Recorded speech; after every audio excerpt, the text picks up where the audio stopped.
Hey, happy day. So it occurred to me recently that I don't necessarily need to do a workshop in order to share the information that I have with regards to energy work, crystal work, and such. And I would rather present it to you in this format, just a quick little video talking each time exploring a different aspect of energy work, crystal therapy work, Reiki, that kind of thing. So probably the most important place to start would be with grounding. Grounding is what we do to root ourselves into our earth star, and become aware of being a gravity being and feeling interconnected with this planet and the energies we experience on it. We do it through our root chakra, the first chakra. The color is red. And I'll explain to you different ways and means you can do that. But first, let's talk a little bit about the root chakra. And perhaps that's how we'll do this. Every time I cover an aspect of energy healing, we'll just look at the next chakra. So there might actually be a natural order of progression might become self-evident as we go.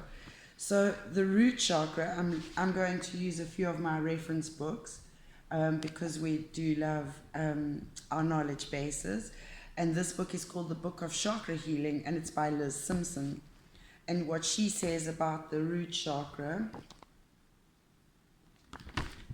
in amongst other things, is the root chakra is concerned with the physical needs and basic human survival. It has the lowest vibrational rate of all the chakras, resonating to the color red.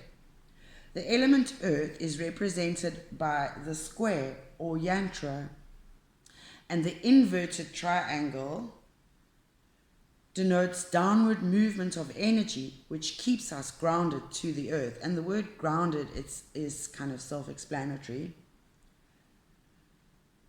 And so there is a link between the root chakra and gravity, which constantly pulls us downward, connecting us to our material existence. The 4 lotus petals, which is the symbol over there,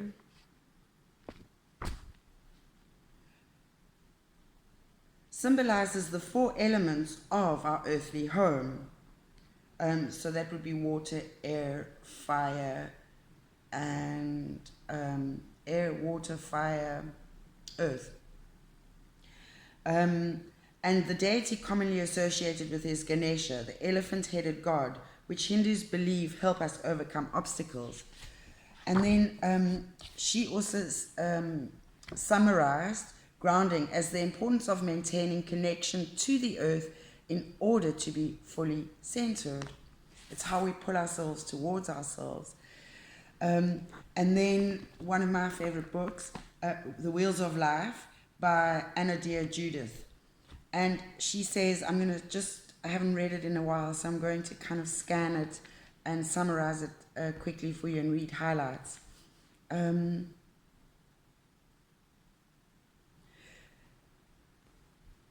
Grounding is a process of dynamic contact with the earth, with its edges, boundaries, and limitations. It allows us to become solidly real, present in the here and now, and dynamically alive with the vitality that comes from the earth. And just to remember, she feeds us, she waters us, she clothes, she provides all the tools and resources we need to survive on this planet. While mechanically our feet may touch the ground with every step, this contact is empty if we are cut off from the feeling in our legs and feet. Grounding involves opening the lower chakras, so your base, your second, and your third, your solar plexus,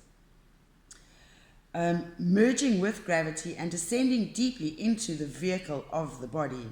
So it allows you to become, it's the starting point of becoming a sensational being.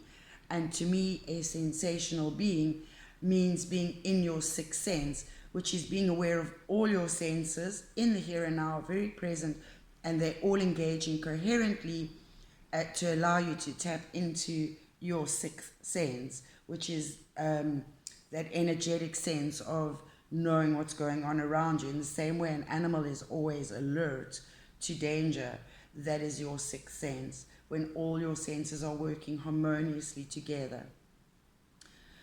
Without grounding, we are unstable. We lose our center, fly off the handle, get swept off our feet, or daydream in a fantasy world. We lose our ability to contain, to have, or to hold. Natural excitement or charge becomes dissipated, diluted, and ineffectual. When we lose our ground, our attention wanders from the present moment, and we appear to be not all there. In this state, we feel powerless, and, like a vicious circle, may no longer want to be there. Here, our ground anchors the very roots for which the chakra is named. Through our roots, we gain nourishment, power, stability, and growth. Without this connection, we are separated from nature, separated from our biological source. Cut off from our source, we lose our path. Many people who cannot find their true path in life have simply not yet found their ground. Sometimes they are busy looking up instead of down, where their feet meet the path. Our roots are made from our guts. The instinctual feelings that get programmed from the memories of our past, our racial and cultural heritage, and the indestructible fabric of our being. C.J. Jung describes this instinctual base as the realm of the collective unconscious, a vast and powerful realm of inherited instincts and evolutionary trends. When we reclaim these roots, we strengthen who we are and draw on the vast wisdom of this instinctual realm. When we are grounded, we are humble and close to the earth. Excuse me. We live simply in a state of grace. We can embrace stillness, solidity, and clarity, grounding out the stresses of everyday life and increasing the vitality of our basic life force. So there is a lot more.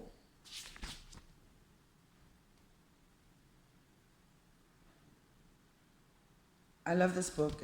It's definitely worth adding to your library.